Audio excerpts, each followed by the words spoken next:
राहुल लाल जी हमारे साथ जुड़ गए हैं, मैं उनका इस्तकबाल करता हूँ।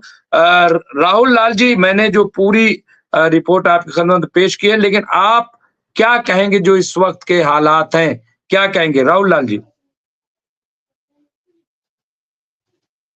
देखिए डॉक्टर साहब, जो हालात हैं और उसमें आपने जो एक अपडेट दिया सीरिया को लेके, कि सीरिया में जो बफर जोन में बार बार इजराइल घुस रहा है, उसको लेके जो पूरा का पूरे अरब ममालिक है उन्हें बड़ी कठोर आवाज दी है वहां से कि आप वहां पे घुसपैठ करने का प्रयास ना करें सीरिया में। तो मुझे लग रहा है कि इजराइल के लिए जो खतरे की घंटी लंबे समय से बज रही है मुमताज जी, वो घंटी अब तक बजनी बंद नहीं हुई है।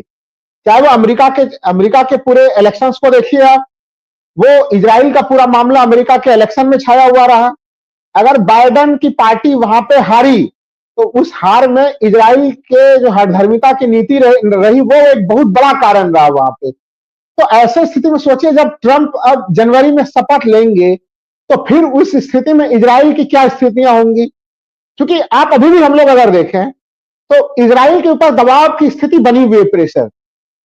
अगर ईरान जो है कि वो आईएईए के लोगों को बहुत आसानी से वो अपने यहाँ पे जो है कि पहुंच देने के लिए तैयार है।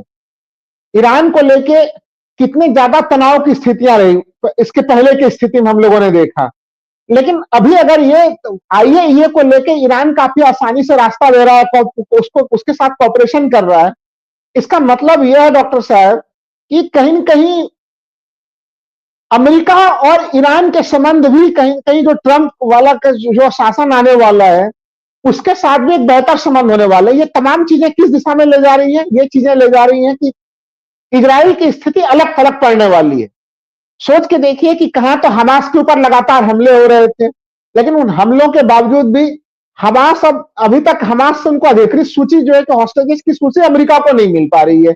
अमेरिका को नहीं मिलने का मतलब है कि वो देखिए पूरा मामला हमास और बेंजामिन नेतन्याहू के बीच का जो मामला है उसमें एक डेडलॉक वाली पूरी स्थिति पड़ी हुई है। इजराइल के अपने जो कदम थे वो काफी गलत किस्म के कदम रहे, उन कदमों में वो खुद ही फंसा हुआ है। पहले तो सोचिए कि कभी वो ईरान के ऊपर हमला कर रहा है, कभी वो लेबनान के ऊपर हमला कर रहा है। पूरा का पूरा अगर सीरिया का मामला है तो सीरिया में भी अब जो है कि वो बफर जोन को क्रॉस करने का प्रयास कर रहा है। लेकिन जो चाहे वो सऊदी अरब हो, संयुक्त अरब अमीरात हो, मिस्र हो, इन देशों के तरफ से जो कठोर रिएक्शन आए वो रिएक्शन बड़े जो है कि वो इजराइल के लिए चिंताजनक है। तो हमें लग रहा है कि अभी हम लोग जब दिसंबर में हैं और ट्रंप के शपथ ग्रहण के बाद की जो परिस्थितियां बनेंगी, देखिए ट्रंप की पॉलिसी हम लोग पहले भी समझते रहे कि ट्रंप ज्यादा अलग अलग जगहों पे पूरे दुनिया भर में लड़ाई युद्धों इन सब चीजों से वो बचने का प्रयास करते हैं। वो अमेरिका के ऊपर, अमेरिका की जो पॉलिसीज है उसके ऊपर उनका ज्यादा और उसके इकोनॉमिक पॉलिसी पे वो ज्यादा फोकस करते हैं। आपको याद होगा कि किस तरह से उन्होंने अफगानिस्तान से अपने सेना वापसी का निर्णय लिया था। तब भी वो कहते थे कि अमेरिका की सेनाएं दुनिया भर में फैली हुई है, हमें दुनिया भर के चौधरी बनने का कोई शौक नहीं है, अमेरिका फर्स्ट पॉलिसी को हम चलाएंगे और उसके ऊपर हमारी ज्यादा दिलचस्पी है हमारी। तो ये जो ट्रंप की जो पूरी पॉलिसी है और जिस तरह से अरब देशों में कहीं न कहीं वहां पर इजराइल का वर्चस्व घटा है, ये अपने आप में बड़ा हम लोग देख पा रहे हैं कि जो पूरा एरिया है वहां का जो इंटरनेशनल तस्वीर कह लें, जियो पॉलिटिक्स कह लें, वो काफी जबरदस्त तौर पे बदलते हुए नजर आ रहा है। हम लोग चीजें बदल रही हैं और बदल ऐसी वैसी नहीं रही है। वो कहते हैं कि पूरा यूटर्न होने वाली स्थितियां नजर आ रही हैं यहाँ पे। और ऐसे स्थिति में अब दुनिया की नजर है कि बेंजामिन नेतन्याहू क्या करेंगे, इनकी क्या परिस्थितियां होंगी और प्लस इजराइल की जनता उनके विरुद्ध क्या कार्रवाई करेगी।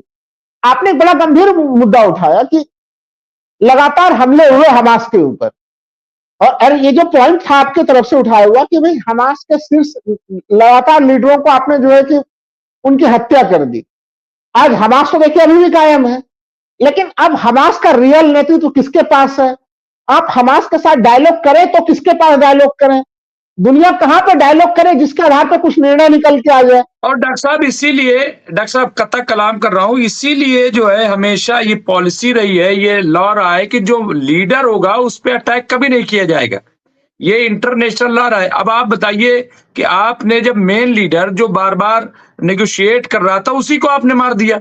तो सवाल ये कि आप डिमांड किससे कर रहे हैं कि आप बातचीत कीजिए और बात नहीं कर रहा है, और हालांकि वो फिर भी लोग कह रहे हैं वहां के जहां जो भी हैं वो कह रहे हैं साहब कि हम तो इनका सपोर्ट कर रहे हैं और हमने तो सारी लिस्ट दे दी है, वो कह रहे हैं हमें लिस्ट नहीं दी।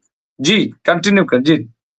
वही डॉक्टर मुमताज जी, यही चीज मैं भी कहना चाह रहा हूँ कि आप सोच के देखिए कि किस प्रकार से संवादहीनता की स्थिति है, दोनों के बीच में एक गैप की स्थिति बनी हुई है। वो गैप की स्थिति क्यों बनी हुई है? क्योंकि देखिए, जो इंटरनेशनल रिलेशंस के जो सबसे महत्वपूर्ण तत्व है कि आप अगर लीडर को ही खत्म कर देते हैं, हम लोगों ने देखा इराक की स्थिति सामान्य हुई, सद्दाम हुसैन को के ऊपर जो कार्रवाई कर दी गई, उसके बाद इराक के सिचुएशन को सामान्य करने में अमेरिका को कितना मेहनत लगा। आज तक इराक के फिर से सद्दाम हुसैन वाली स्थिति आज तक अमेरिका जो है कि वो इराक की नहीं हो पाई, वो स्थिरता इराक में नहीं आ पाई। तो ये जो पूरा लीडरशिप ऑफ क्राइसिस उत्पन्न कर दीजिए हमास में, अब वहां पे अलग अलग लोग अलग अलग ढंग से निर्णय लेते हैं, तो वो समस्या इजराइल के लिए ज्यादा बड़ी बन गई है। देखिए, हमास को तो और ज्यादा ताकत मिला, उनके भीतर और लड़ने की एनर्जी आई कि किस तरह से उनके ऊपर अन्याय, अत्याचार, तमाम प्रकार की चीजें की गई। उस एनर्जी के कारण वो तो अपनी लड़ाई लड़ ही रहे हैं, अभी भी लड़ रहे हैं, इतने विपरीत परिस्थिति में भी लड़ रहे हैं। लेकिन इजराइल का क्या होगा, जिसके पास अपनी सेना भी नहीं है, जो हर चीज के लिए अमेरिका के ऊपर डिपेंड है, और अमेरिका का समर्थन अगर उसके पास कमजोर होगा, और वो कमजोर पड़ने की पूरी संभावनाएं ट्रंप के शासन के दरमियान में दिखाई दे रही है। क्योंकि देखिए, ट्रंप के बयान इलेक्शन से पहले ही, मुमताज जी आपको भी याद होगा, उन्होंने कहा था कि ईरान के लिए दुआ मांग रहे थे। तो वो इलेक्शन के पहले भी दुआ मांग रहे थे और इलेक्शन के बाद भी अमेरिका और ईरान के संबंध बेहतर दौर में दिखाई दे रहे हैं। ये कुछ हम लोगों को बराक ओबामा वाला जो है कि युग है, वो युग के तरफ कहीं कहीं अमेरिका वापस जाते हुए दिखाई दे रहा है। ट्रंप इस बार ट्रंप 1 वाले वर्जन में नहीं है, ट्रंप इस बार ट्रंप 2 के वर्जन में। उनके पूरे मंत्रिमंडल को देखिए, तमाम तरह की चीजें बदली हुई। तो ये स्थितियां जो चौंकाने वाली स्थिति है, ये स्थिति इजराइल के लिए बड़ी परेशान करने वाली स्थिति है। और उससे कैसे वो निकलेगा, सीरिया के प्रकरण का सोचिए कि वो लाभ लेने का प्रयास कर रहा था और एक बेहतरीन स्थिति थी। लग रहा था कि सीरिया क्राइसिस के बाद जो है वो इजराइल अपनी स्थिति को काफी मजबूत कर लेगा। लेकिन जो आज जो खबरें वहां से आई है, और पूरे के पूरे अरब देशों ने जिस तरह से उसको खरी खोटी सुना दी है कि इजराइल अपने दायरे में रहे, वो सीरिया में अनावश्यक हस्तक्षेप का प्रयास ना करे, सीरिया में किस प्रकार से रिकंस्ट्रक्शन होगा, वहां की सरकार कैसे चलेगी नहीं चलेगी, वो अलग अलग लोग सोच रहे हैं। लेकिन उसके भीतर ज्यादा विचार मंथन के लिए कहीं से भी इजराइल के लिए कोई गुंजाइश नहीं है। तो मैं देख रहा हूं कि इस पूरे क्षेत्र में इजराइल के प्रभाव में कमी आ रही है। यह सबसे महत्वपूर्ण बिंदु आज की स्थिति में नजर आ रही है।